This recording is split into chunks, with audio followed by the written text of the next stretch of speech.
Hello friends and Canadiens fans. Busy week behind the scenes.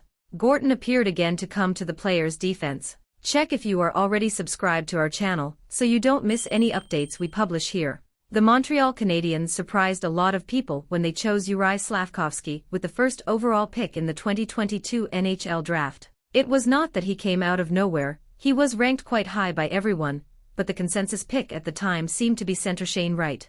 The two-way center turned heads in the OHL as an exceptional player, at the age of 15, and for years looked to be the top choice in his draft year. Slafkovsky was more of an unknown to hockey fans as he played pro in Europe leading up to his draft year, but looked great at the Olympics and World Championships for Slovakia. The huge left winger has the tools to become a power forward at the NHL level, but it was never going to happen overnight. Canadiens Executive Vice President of Hockey Operations Jeff Gorton was interviewed by Guillaume Lefrançois of La Presse, and spoke about the patience that is required with a unique player like Slafkovsky. Gorton mentioned that even off the ice there was a lot for the teenager to get used to. It was his first season in North America, playing in a huge market where everyone keeps tabs on the players, which is a huge adjustment for an 18-year-old. Gorton commented that those around the team can see his constant growth on and off the ice. He continued to point out he had Joe Thornton when he worked for the Boston Bruins, and the big center scored 3 goals and 7 points in 55 games as an 18-year-old who was a first overall pick.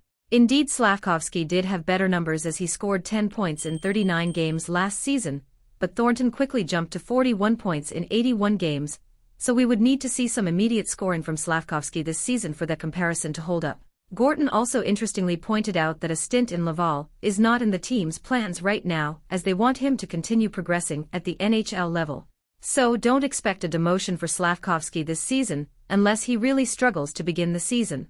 The Canadiens executive also mentioned he sees Slafkovsky turning into a player who is a power forward, that is difficult on the forecheck, scores goals, and is just good all over the ice, which is a disaster for opposing teams to deal with. Patience is definitely needed with any 19-year-old kid, and it makes sense that Gorton is suggesting it will take time for Slafkovsky to reach his potential. As they said all along, they did not pick him to be the best player on the ice immediately, but the best player from his draft year 5 to 10 years after the selection was made. We will have to be quite patient to see how it all plays out, but it is far too early to announce any winners or losers from the 2022 NHL draft. And you, fan? What are your expectations for Juraj Slafkovsky? Leave your opinion in the comments space below. If you like this news, leave a like on the video to help us reach more and more fans here. This helps our work a lot. Until the next video, go Habs go!